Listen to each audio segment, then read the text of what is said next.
πάνε στο διάλογο η κυβέρνηση, θα τους έχουν κάνει τα νεύρα χαρτί από όλες τις αποφάσεις που έχουν πάρει. Γράφτα δεν με νοιάζει τώρα πρακτικά. Τα νεύρα μας έχουν γίνει κουδούνια από περιώσεις, από ΦΠΑ, από ανεργία, από οτιδήποτε μπορείς να φανταστείς. Έρχεται τώρα και στη Σκόπελο, εμείς που έχουμε 4 πράγματα, να δεν μπορούμε να κάνουμε σπίτι. Να πάνε στο διάλογο την Περπηλή και όλη η Φιλίκα με τους μεγαλοεργολάβους και με τους μεγαλοξενοδόχους. Αυτό που λέω δεν το λέω για κανένα άλλο λόγο, το λέω ότι να γράψετε και να τονίσετε ότι όλα αυτά έχουν έρθει, έχουν ανεβεί στο κεφάλι μας και δεν θα δέξουμε άλλο. Ότι δεν θα κάνουμε μόνο δυναμικές κινητοποιήσεις, θα πάμε να κλείσουμε τηλεφορία. Εκεί θα πονέσουμε. Επαόλου η ζωή του κοπέλου θα κλείσει και δεν θα εισπράττουνε. Αυτά έχω να πω, είμαι πολύ ήρεμος. Αργότερα να πάνε να ψηφίσουν αυτό το νομοσχέδιο, πάμε να πολύ πιο άγριοι. Ευχαριστώ. Κύριος απλώς πολίτης. Αν και πρέπει να έχει κανείς πάρα πολύ υψηλό επίπεδο υγείου για να μπορέσει να αντιληφθεί ακούγοντας ένα κείμενο όπως το ψήφισμα. Θεωρώ ότι πρέπει να το έχει για λίγο μπροστά του για να μπορεί να το δει παραδαράτε και να κατανοήσει. Ωστόσο, νομίζω ότι θα μπορούσε να προσθεθεί μια παράγραφος για την αγανάκτηση, την οργή και την αποφασιστικότητα των κατοίκων της Σκοπέλου να υπερασπιστούν αυτό που το νομοσχέδιο επιδιώκει να τους αφαιρέσει. Να μην αποδεχτούν, είναι αποφασισμένοι να μην αποδεχτούν την καταστροφή. Γιατί επί αυτού πρόκειται. Λοιπόν, εάν συμφωνεί το Συμβούλιο να συμπεριληφθεί αυτή η παράγραφος και ένα δεύτερο, κατά τη γνώμη μου, θα πρέπει να εντοπιστεί, να επισημανθεί μάλλον μέσα από το κείμενο του ψηφίσματος μια αποφασιστικότητα εκ μέρους της Δημοτικής Αρχής πολύ πιο σφοδρή από αυτή εδώ πέρα που διαφέρεται μέσα από το κείμενο.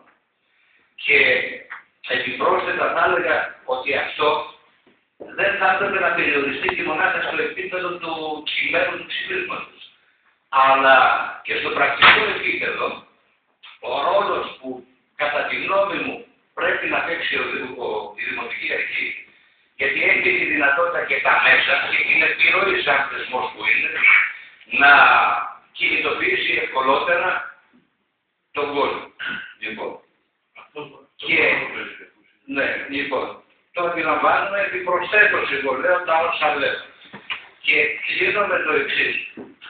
Αν και ακούστηκε, εγώ θα το επαναλάβω, δεν ξέρω πόσο συμβατό είναι να συμπεριληφθεί μέσα στο ψήφισμα, αλλά πιστεύω ότι ο κόσμος που ακούει, ενδεχομένως και όλοι όσοι αποτελούν τη Δημοτική Αρχή και τις μειοψηφίες, δεν θα διαφωνούν σε αυτό.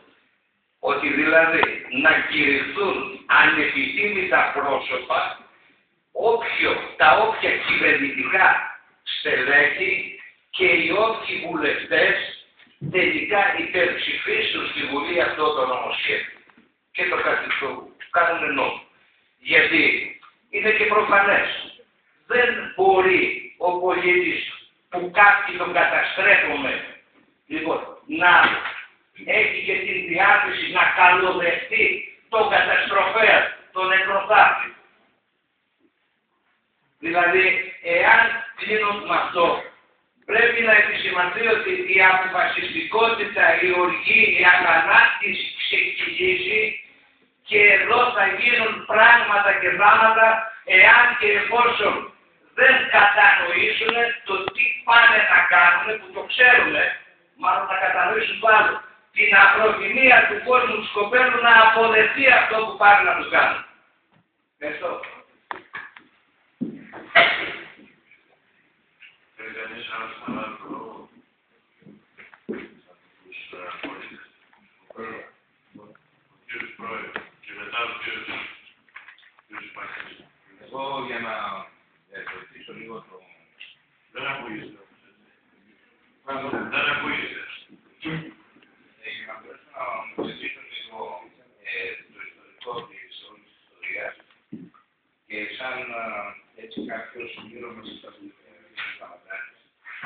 Έχω να πω ότι έχω εδώ πέρα ένα τμήμα της μελέτης του Λίγου Κυριακή για την Natura, το σχέδιο του 2001 που είχε εκριθεί. Μιλάει για αναγνώριση και περιγραφή των τύπων οικότρομων σε περιοχές διατήρησης της φύσης, που ακριβώς είναι η περιοχή της Σκοπέλου με το κωδικό αυτό στο GR 143-1994.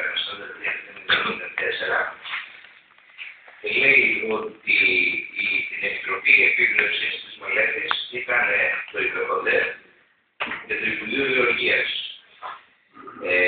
Υπήρχε μια εταιρεία η οποία έκανε τη βασική μελέτη σε συνεργασία με το Μουσείο Βουλγαρίου Φυσικής Ιστορίας και το Ελληνικό Κέντρο Βιοτόπων Μαύρα Υγροτόπων. Αυτό έτσι για να συμπληρώσω την ενημέρωση.